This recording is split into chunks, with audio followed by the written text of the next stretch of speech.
Good morning students, मैं नीतू चौधरी स्वागत करती हूँ आपका अपने परिवार स्वाध्याय श्री में। तो कैसे आप सभी? आई होप अच्छे होंगे, स्वस्थ होंगे, घर पर होंगे, अपना और अपने परिवार वालों का ध्यान रख रहे होंगे। और जैसा कि आपको पता ही चल गया होगा कि चारों तरफ फिर से कोरोना की लहर शुरू हो चुकी है। बच्चों पर बहुत ज़्यादा ये अब की बार हैवी है, यानी ज़्यादातर बच्चे पॉजिटिव निकल रहे हैं। बहुत सारे स्कूलों में 80-80, 90-90 बच्चे पॉजिटिव निकल रहे हैं। तो अपने घर में जितने भी बच्चे हैं उनका ध्यान रखेंगे, उन्हें सेफ रखेंगे। घर से बाहर आप भी जाए या बच्चों को भी लेके जाए तभी निकले जब बहुत ज़्यादा ज़रूरी काम हो, नहीं तो बच्चों को घर में ही रखें और अपना भी ध्यान रखें। बिल्कुल सेफ्टी के साथ बाहर जाए, मास्क वगैरह, सैनिटाइजर वगैरह, ग्लव्स वगैरह सब कुछ लेकर बाहर जाए। बाहर से आते हुए जब आप घर में आते हो तो सब कुछ बाहर ही रख दीजिए, उससे 12 घंटे तक हाथ मत लगाइए। जो भी आप चीज़ लेके आए हो सैनिटाइज कीजिए उन सारी चीज़ों को, और हाथ मुंह धो के या पॉसिबल हो सके तो नहा धोकर ही घर में प्रवेश करें, क्योंकि ये बीमारी फिर से घातक रूप लेने वाली है। क्योंकि बहुत ज़्यादा पॉजिटिव बच्चे निकल रहे हैं। स्कूलों को बंद करने के ऑर्डर भी जगह जगह पर आ चुके हैं। तो प्लीज़ अपना ध्यान रखेंगे, अपने घर में अपने जो छोटे छोटे बच्चे हैं उनका ध्यान रखेंगे, साफ़ सफाई का बहुत ज़्यादा ध्यान रखेंगे। ठीक है, मैंने आपको क्या बताया था, वायरस क्या होता है? वायरस होता है कि जब तक वो किसी सरफेस पे है, जब तक वो किसी चीज़ पर है तो वो निर्जीव अवस्था में है।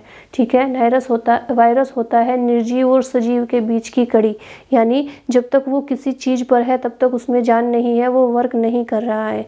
लेकिन जैसे ही वो जैसे हम हाथ लगाते हैं, टच करते हैं, तो वो हमारे शरीर के अंदर प्रवेश कर जाता है और वो काम करना शुरू कर देता है। ठीक है, यानी जब वो हमारे शरीर के अंदर प्रवेश करता है तो वो सजीव अवस्था में आ जाता है और वो हमारे शरीर के अंदर काम करना शुरू कर देता है, बीमारी उत्पन्न होनी शुरू हो जाती है। तो आप लोग बहुत ध्यान रखेंगे, बचेंगे उन सारी चीज़ों से। कहीं भी भीड़ वाली जगह पर ना जाएं, कहीं भी ऐसी जगह पर ना जाएं कि जहां पर आपको लगे कि यहाँ पर खतरा हो सकता है। तो कोशिश करें कि घर से बाहर कम निकले, यानी जब बहुत ज़्यादा ज़रूरी काम हो तभी घर से बाहर निकले। ठीक है, तो चलिए इसी के साथ क्लास की शुरुआत करते हैं। इसमें आज हम क्या लेके आए हैं, जो हमने कंप्लीट किया है मस्कुलर सिस्टम यानी पेशी तंत्र, उसी के 1 लाइनर क्वेश्चन लेके आए हैं। यानी आपको पता होना चाहिए कि क्वेश्चन किस फॉर्म में पूछे जाते हैं। ठीक है, तो चलिए शुरुआत करते हैं फर्स्ट क्वेश्चन से। तो आज का हमारा फर्स्ट क्वेश्चन क्या है कि मानव शरीर में कितनी मांसपेशियां होती हैं? बताइए फटाफट से। मानव शरीर में, मैंने आपको सब कुछ इसमें पढ़ा रखा है बहुत अच्छे से, तो आप एक एक क्वेश्चन का आंसर देते हुए चलेंगे। मानव शरीर में लगभग कितनी मांसपेशियां होती है? तो इसका आंसर हो जाता है लगभग 630। कितनी? लगभग 630 मांसपेशियां होती है हमारे शरीर में। और अगर आपसे पूछा जाए कि हड्डियां यानी बोन्स कितनी होती है, तो बोन्स होती है हमारे शरीर में 206। और जब एक बच्चा होता है तो उसमें अस्थियों की संख्या कितनी होती है? 300 होती है। यानी जब वो बड़ा होता जाता है तो वो अस्थियां आपस में जुड़ती जाती है और उनकी संख्या वयस्क होने पर, बड़ा होने पर कितनी हो जाती है? 206 हो जाती है। ठीक है, नेक्स्ट क्वेश्चन आता है हमारा कि मानव शरीर में मांसपेशियों का भार कितना प्रतिशत होता है? यानी जो हमारी मसल्स है, जो मांसपेशियां है, उनमें जो वजन है वो कितना प्रतिशत होता है? बताएंगे फटाफट से कितना प्रतिशत होता है? तो वो होता है हमारा 40 से 45%। कितना होता है? 40 से 45% के बीच होता है मांसपेशियों का भार। नेक्स्ट क्वेश्चन है, शरीर की सबसे लंबी मांसपेशी कौन सी है? बताइए, लॉन्गेस्ट मसल कौन सी है? सबसे लंबी मांसपेशी का नाम बताइए, क्या है उसका नाम? तो वो सार्टोरियस है। कौन सी है? सार्टोरियस। अब सार्टोरियस कहाँ की मसल है, ये आप लोग मुझे बताएंगे। सार्टोरियस की जो सार्टोरियस है वो हमारे शरीर के कौन से अंग की मसल है? नेक्स्ट क्वेश्चन है, मांसपेशी कितने प्रकार की होती है? तो मैंने बताया था आपको कि 3 प्रकार की मांसपेशी होती है। एक होती है ऐच्छिक, दूसरी होती है अनैच्छिक और तीसरी होती है हृदय पेशी। कौन सी होती है? हृदय पेशी, यानी वॉलंटियर मसल। दूसरी होती है इनवॉलंटियर मसल और तीसरी होती है कार्डियक मसल। अनैच्छिक पेशियाँ वो होती है जिन्हें हम अपनी इच्छा के अनुसार घुमा सकते हैं, मूवमेंट करा सकते हैं, जैसे गर्दन है, हाथ पैर है, हम घुमा फिरा रहे हैं ना अपनी इच्छा से। अनैच्छिक पेशियाँ वो होती है जिन पर हमारा नियंत्रण नहीं होता, यानी वो हमारी इच्छा के विपरीत भी कार्य करती है, हम चाहें या ना चाहें, जैसे श्वास लेना है, जैसे पाचन क्रिया है, तो बहुत सारी ऐसी क्रियाएं, दिल का धड़कना है, ठीक है, तो वो क्या है कि हम चाहे ना चाहे वो होती रहेगी। तीसरी होती है हृदय पेशी, यानी जो हृदय के अंदर ही जो पेशियाँ पाई जाती है वो कहलाती है कार्डियक मसल, यानी हृदय पेशी। इसमें अनैच्छिक और अनैच्छिक दोनों पेशियाँ आ जाती है, लेकिन वो काम किस तरह से करती है, अनैच्छिक पेशियों के जैसे काम करती है। नोट डाउन करेंगे इन क्वेश्चन को फटाफट से। नेक्स्ट क्वेश्चन चलेंगे कि मांसपेशियों के अध्ययन को क्या कहते हैं। जहाँ पर मांसपेशियों का यानी मसल्स का अध्ययन किया जाता है उसे, उस स्टडी को क्या कहते हैं, फटाफट से बताएंगे फटाफट से। मांसपेशियों के अध्ययन को क्या कहा जाता है, ये क्वेश्चन भी कई बार आपसे पूछा जाता है कि मांसपेशियों का अध्ययन क्या कहलाता है, बताइए। तो क्या कहलाता है, मायोलॉजी कहलाता है। क्या कहलाता है, मायोलॉजी। मांसपेशियों का अध्ययन क्या कहलाता है, मायोलॉजी कहलाता है। नेक्स्ट है शरीर की मांसपेशियाँ किसकी कमी से कमज़ोर होती है, यानी जो हमारी मसल्स है वो कमज़ोर होती है किसकी कमी से। ऐसा कौन सा पदार्थ है जिसकी कमी से हमारी मसल्स, हमारी मांसपेशियाँ क्या हो जाती है, कमज़ोर हो जाती है। फटाफट से राइट आंसर बताएंगे, किसकी कमी से होती है। तो हमारी मांसपेशियाँ पोटेशियम की कमी से कमज़ोर होती है। पोटेशियम की कमी से मसल्स हमारी कमज़ोर हो जाती है। नेक्स्ट है एक्टिन व मायोसिन का संबंध किससे होता है। एक्टिन व मायोसिन का संबंध किससे होता है, बताएंगे फटाफट से। इसका राइट आंसर क्या हो जाता है, तो इसका संबंध होता है मांसपेशियों से, यानी मसल्स से। किससे होता है, मांसपेशियों से। नेक्स्ट है शरीर की सबसे मजबूत मांसपेशी कौन सी है। मजबूत बताइए, अभी लंबी आई थी, अब मजबूत कौन सी है बताइए फटाफट से। शरीर की सबसे लंबी मांसपेशी, वो सबसे मजबूत मांसपेशी कौन सी है, तो उसका नाम क्या है, सोलियस मसल। क्या है, सोलियस मसल या मांसपेशी, मांसपेशी। चलिए नोट डाउन कीजिए इन्हें फटाफट से। फिर नेक्स्ट क्वेश्चन पे चलते हैं, क्वेश्चन नंबर 9 पे चलते हैं कि मानव शरीर में थ्रोइंग मसल किसे कहते हैं। मानव शरीर में जो मसल्स है उनमें से थ्रोइंग मसल किसे कहते हैं, फटाफट से बताएंगे आप लोग। थ्रोइंग मसल के नाम से कौन सी मसल को, कौन सी मांसपेशी को जाना जाता है, बताइए। तो वो कौन सी होती है, पेक्टोरेलिस मेजर। कौन सी होती है, पेक्टोरेलिस। पेक्टोरेलिस कहाँ की मसल है, आप लोग मुझे कमेंट बॉक्स में बताएंगे। पेक्टोरेलिस माइनर, पेक्टोरेलिस मेजर, बताइए कहाँ की है। पेक्टोरेलिस मेजर को कहते हैं थ्रोइंग मसल। नेक्स्ट क्वेश्चन आता है टेलर मसल किसे कहते हैं। टेलर मसल के नाम से कौन सी मसल को, कौन सी मांसपेशी को जाना जाता है, बताइए फटाफट से। टेलर मसल किसे कहते हैं, तो किसे कहते हैं, सार्टोरियस को ही कहते हैं। सार्टोरियस कहाँ की मसल है, आप लोग मुझे कमेंट बॉक्स में बताएंगे। नेक्स्ट है आगे की ओर झुकने में कौन सी मांसपेशी संकुचित होती है, यानी सिकुड़ती है। जब हम आगे की ओर झुकते हैं तो हमारी कौन सी मसल संकुचित होती है, बताइए फटाफट से। क्या है उसका नाम, क्वाड्रिसेप्स। क्या है, क्वाड्रिसेप्स मसल।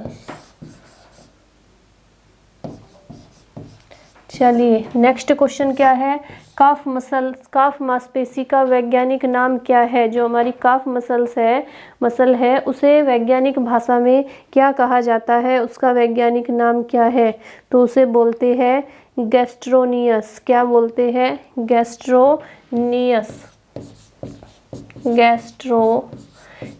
बोलते हैं। काफ मसल का वैज्ञानिक नाम है गैस्ट्रोनियस। फटाफट से नोट डाउन करेंगे, फिर नेक्स्ट क्वेश्चन पे चलेंगे। क्वेश्चन नंबर 13, बाइसेप्स मांसपेशी कहाँ स्थित होती है? बताइए। बाइसेप्स और ट्राइसेप्स मैंने आपको सब कुछ पढ़ाया हुआ है।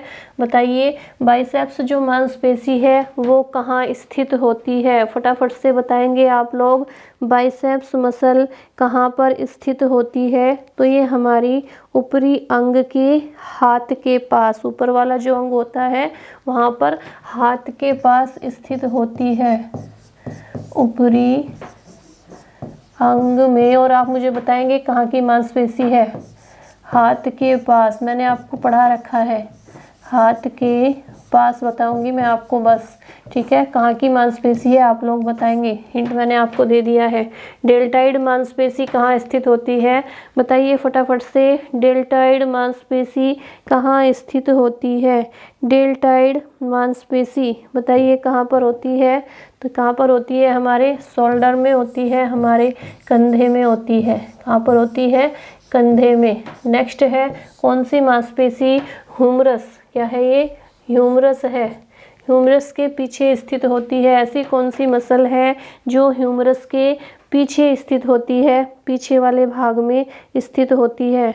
बताइए फटाफट से। ह्यूमरस के पीछे स्थित होने वाली मसल कौन सी है? तो क्या नाम है उसका? ट्राइसेप्स। क्या है? ट्राइसेप्स। नेक्स्ट है मांसपेशियों के अंतिम छोर को क्या कहते हैं? यानी लास्ट वाला जो किनारा है, अंतिम छोर है, उसे क्या कहते हैं? मांसपेशियों के अंतिम छोर को क्या कहते हैं? बताइए। तो क्या कहते हैं? टेंडन कहते हैं। टेंडन। क्या कहते हैं? टेंडन कहते हैं। टेंडन और लिगामेंट क्या होते हैं? मैंने आपको बहुत अच्छे से बताया है। क्या होते हैं? टेंडन जो बोन को मसल से जोड़ते हैं, और लिगामेंट क्या होते हैं? जो बोन को बोन से जोड़ते हैं, हड्डी को हड्डी से जोड़ते हैं। बताएंगे फटाफट से। नेक्स्ट क्वेश्चन का आंसर क्या है हमारा? कि बॉक्सर मांसपेशी किसे कहा जाता है? बॉक्सर मांसपेशी के नाम से कौन सी मांसपेशी, कौन सी मसल जानी जाती है? बॉक्सर मांसपेशी किसे कहते हैं? तो लेटिसिमस डार्सी को कहते हैं। लेटिसिमस डार्सी कहाँ की मसल है? आप मुझे कमेंट बॉक्स में बताएंगे।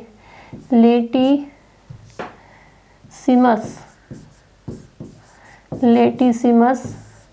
डार्सी। मैंने इन मसल्स के एक एक नाम आपको लिखवा रखे हैं।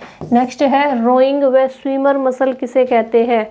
रोइंग व स्विमर मसल किसे कहते हैं? बताएंगे आप लोग फटाफट से। रोइंग व स्विमर मसल के नाम से कौन सी मांसपेशी जानी जाती है? बताइए। तो लेटिसिमस डार्सी को ही कहते हैं रोइंग व स्विमर मसल। लेटिसिमस डार्सी को किन किन नामों से जाना जाता है? रोइंग व स्विमर और बॉक्सर मांसपेशी। ठीक है, लेटिसिमस डार्सी।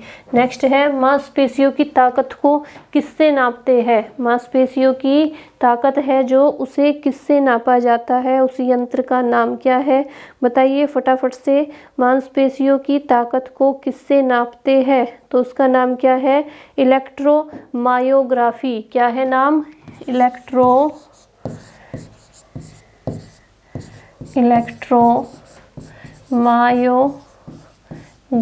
से मापा जाता है कि हमारी मसल्स में कितनी ताकत है। मांसपेशीय कोशिका के जैव द्रव्य को क्या कहते हैं? मांसपेशीय कोशिका के जैव द्रव्य को क्या कहते हैं? फटाफट से आंसर देंगे आप लोग। मांसपेशीय कोशिका के जैव द्रव्य को क्या कहते हैं? तो उसे बोलते हैं सार्कोप्लाज्म। क्या बोलते हैं? सार्कोप्लाज्म। साइटोप्लाज्म नहीं, सार्कोप्लाज्म बोलते हैं। ये मांसपेशियों कोशिका का जैव द्रव्य है, और जो जैव द्रव्य है उसे क्या बोलते हैं? कोशिका का जैव द्रव्य, उसे साइटोप्लाज्म बोलते हैं। चलिए नेक्स्ट है साइटोप्लाज्म में कौन से तंतु पाए जाते हैं? बताइए। साइटोप्लाज्म में कौन से तंतु पाए जाते हैं? फटाफट से आंसर देंगे आप लोग। साइटोप्लाज्म जो है कोशिका द्रव्य है जो, उसमें कौन से तंतु पाए जाते हैं? फटाफट से आंसर देंगे। क्या पाए जाते हैं? मायोफाइबिल।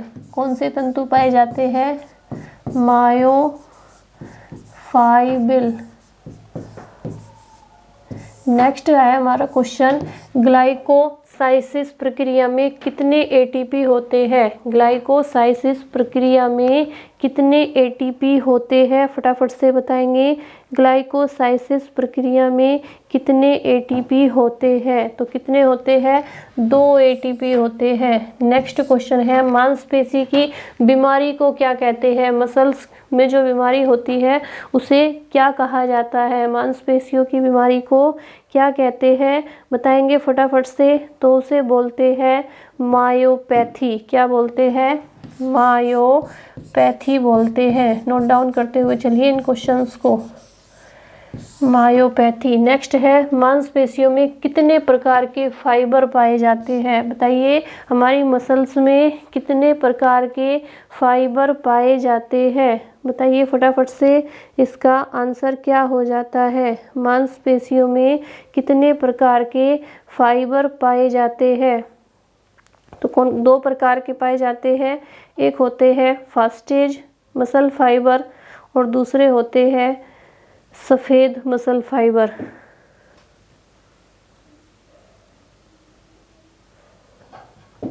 कितने प्रकार के पाए जाते हैं? 2 प्रकार के पाए जाते हैं। नेक्स्ट क्वेश्चन देखेंगे, जल्दी यानी फास्टेज मसल फाइबर कौन से होते हैं? बताइए फटाफट से। फास्टेज मसल फाइबर कौन से होते हैं? फास्टेज यानी जल्दी मसल फाइबर कौन से होते हैं? फटाफट से बताएंगे। फास्टेज मसल फाइबर कौन से होते हैं? तो फास्टेज जो मसल फाइबर होते हैं वो होते हैं सफ़ेद मसल फाइबर। कौन से होते हैं? White muscle fibre. White muscle fibre. Next है, धीरे धीरे संकुचित होने वाले फाइबर कौन से होते हैं? 2 प्रकार के होते हैं, एक धीरे धीरे वाले और एक तेज वाले, यानी एक फास्टेज और एक स्लोली। तो जो वाइट मसल फाइबर होते हैं वो होते हैं फास्टेज, और जो धीरे धीरे संकुचित होते हैं वो होते हैं red muscle fibre. Red muscle fibre. Next है, इंसल्ट सोर्स ऑफ एनर्जी किसे कहते हैं? इंसल्ट सोर्स ऑफ एनर्जी किसे कहते हैं? बताइए फटाफट से। तो ये कहते हैं एटीपी को। एटीपी कहाँ पे बनते हैं? माइटोकॉन्ड्रिया में बनते हैं। कितने एटीपी बनकर ग्लूकोज बनाते हैं? 38 एटीपी मिलकर क्या करते हैं? ग्लूकोज बनाते हैं, और उसी ग्लूकोज से हमें क्या मिलती है? ऊर्जा मिलती है, एनर्जी मिलती है। इसीलिए माइटोकॉन्ड्रिया को कोशिका का ऊर्जा हाउस, ऊर्जा गृह या पावर हाउस बोला जाता है। नेक्स्ट है, मांसपेशियों में एक्टिन और मायोसिन तंतु किस पोषक के बने होते हैं? मांसपेशियों में जो तंतु होते हैं एक्टिन और मायोसिन, वो किस पोषक के बने होते हैं? बताएंगे फटाफट से। तो वो बने होते हैं प्रोटीन के। किसके बने होते हैं? प्रोटीन के बने होते हैं। प्रोटीन के। फटाफट से इन्हें वो करेंगे, नोट डाउन करेंगे। कितने हो गए क्वेश्चन हमारे? 28 हो गए। देखते हैं कितने हो पाएंगे कंप्लीट। नेक्स्ट करेंगे 29, ऊर्जा मुर्दा किसे कहते हैं? ऊर्जा मुर्दा किसे कहते हैं? बताएंगे फटाफट से। ऊर्जा मुर्दा किसे कहते हैं? तो ये कहते हैं ऊर्जा मुर्दा एटीपी को कहते हैं, और एटीपी की फुल फॉर्म क्या होती है? एडिनोसाइन ट्रिफी। क्या बोलते हैं? एडिनोसाइन ट्रिफी बोलते हैं। ठीक है, यानी ऊर्जा मुद्रा किसे बोलते हैं? एटीपी को बोलते हैं। एटीपी को। नेक्स्ट क्वेश्चन है, पाचन के बाद ऊर्जा का स्थानांतरण कौन करता है? पाचन के बाद ऊर्जा का स्थानांतरण कौन करता है? साथ साथ क्वेश्चन नोट करते रहिए। तो कौन करता है? एटीपी ही करते हैं। कौन करते हैं? एटीपी ही करते हैं। नेक्स्ट क्वेश्चन है, सांस के द्वारा बाहर निकलने वाली वायु में कार्बन डाइऑक्साइड की मात्रा कितनी होती है। जब हम कार्बन डाइऑक्साइड को बाहर निकालते हैं तो वो कितनी मात्रा में बाहर निकलती है, बताइए। तो वो निकलती है हमारी 4% बाहर निकलती है। हम लेते कितने परसेंट है, 21% लेते हैं और निकालते कितने हैं, 4% निकालते हैं। तो ऑक्सीजन कितने प्रतिशत अंदर लेते हैं, बताइए। ऑक्सीजन हम कितने प्रतिशत अंदर लेते हैं, तो ऑक्सीजन लेते हैं हम 21, सॉरी, और कार्बन डाइऑक्साइड नहीं लेते हम 21, हम लेते हैं ऑक्सीजन 21%। और नाइट्रोजन कितने लेते हैं, नाइट्रोजन लेते हैं हम 78%, लेकिन उसका हमारे शरीर में कोई काम नहीं होता, इसलिए वो ऐसे के ऐसे ही बाहर निकल जाती है। 21% हम ऑक्सीजन अंदर लेते हैं, ठीक है। नेक्स्ट करेंगे क्वेश्चन नंबर 33, एपिकार्डियम मांसपेशी कहाँ पाई जाती है। एपिकार्डियम मांसपेशी कहाँ पाई जाती है, फटाफट से आंसर देंगे आप लोग। एपिकार्डियम मसल कहाँ पर पाई जाती है, फटाफट से बताइए। एपिकार्डियम तो कहाँ पर पाई जाती है, मैंने जैसे इसका नाम से ही लग रहा है कार्डियम, तो ये कहाँ पर पाई जाएगी, हमारे हृदय में पाई जाएगी। हृदय पेशियों को क्या बोलते हैं, कार्डियक मसल्स बोलते हैं हृदय पेशी को। नेक्स्ट है ट्रेपीजियस मसल कहाँ पर पाई जाती है। ट्रेपीजियस जो मसल है वो हमारी कहाँ की मसल है, कहाँ की मांसपेशी है, फटाफट से बताएंगे। ट्रेपीजियस तो ये हमारी गर्दन की मांसपेशी है, कहाँ की है, गर्दन की। नेक्स्ट है लेटिसिमस डार्सी मसल कहाँ पर पाई जाती है। लेटिसिमस डार्सी बताइए कहाँ पर पाई जाती है। लेटिसिमस डार्सी कहाँ की पेशी है, हमारी कंधे की। नेक्स्ट है पेट की मांसपेशी ओब्लिक एब्डोमिनस कैसे मजबूत होती है। जो पेट की हमारी मसल है वो कैसे मजबूत होगी, बताइए फटाफट से। किससे मजबूत होती है हमारी मांसपेशियाँ पेट की, सिट अप से। सिट अप यानी उठक बैठक। जब हम छोटे थे तो हमारे टीचर क्या करवाते थे, जब हम गलती करते थे तो कान पकड़ के उठक बैठक करवाते थे, उठो बैठो सिट अप करो। तो उससे क्या होती थी, उसका भी फ़ायदा होता था, उससे भी हमारे पेट की जो मांसपेशियाँ है वो मजबूत होती थी, ठीक है। तो ये कितने क्वेश्चन हो गए हमारे, 36 क्वेश्चन हो गए। इन्हें आप लोग अच्छे से एक एक क्वेश्चन को नोट डाउन करेंगे, ठीक है, और इनका रिविजन करते रहेंगे, क्योंकि इससे क्या होगा, इससे आपको इनके मसल्स के नाम अच्छे से याद हो जाएंगे, ठीक है। क्योंकि अगर आप पूरा चैप्टर पढ़ते हो और मसल्स के नाम आपके याद नहीं है तो आपको ये भी नहीं पता कि क्वेश्चन किस फॉर्म में पूछे जा सकते हैं, तो कोई फ़ायदा नहीं है फिर, ठीक है। आपका अगर चैप्टर पूरा क्लियर हो जाता है तो इन क्वेश्चन के आंसर आप बिना पढ़े ही दे दोगे। अगर आपका चैप्टर यानी आपका बेस क्लियर है, आपने थ्योरी को अच्छे से पढ़ा हुआ है, लेकिन अगर आप इन थ्योरी के साथ साथ इनका भी रिवीजन करते हैं तो ये सारे जो मसल्स के नाम हैं, जो मांसपेशियों के नाम हैं, वो आपके माइंड में अच्छे से सेट हो जाएंगे, आप उन्हें कभी भी नहीं भूल पाएंगे, ठीक है। तो चलिए आज के लिए इतना ही रखेंगे। और जैसे मैं आपको डेली बोलती हूँ कि सपोर्ट कीजिए। अगर आपको सपोर्ट नहीं मिलेगा तो कुछ नहीं हो सकता। जब तक आप लोगों का सपोर्ट नहीं मिलेगा तब तक हम आगे नहीं बढ़ सकते। तो प्लीज़ वीडियो को शेयर कीजिए, लाइक कीजिए, चैनल को सब्सक्राइब कीजिए।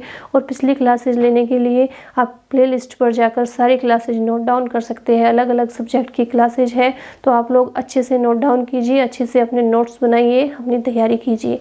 तो चलिए आज के लिए इतना ही रखेंगे। कल की क्लास में फिर नेक्स्ट क्वेश्चंस लेके आएंगे और जो बचे हुए क्वेश्चन हैं उन्हें भी लेके आएंगे। तो आज के लिए इतने रखेंगे। धन्यवाद, और वीडियो को शेयर करना नहीं भूलेंगे। धन्यवाद। जय हिंद, जय भारत।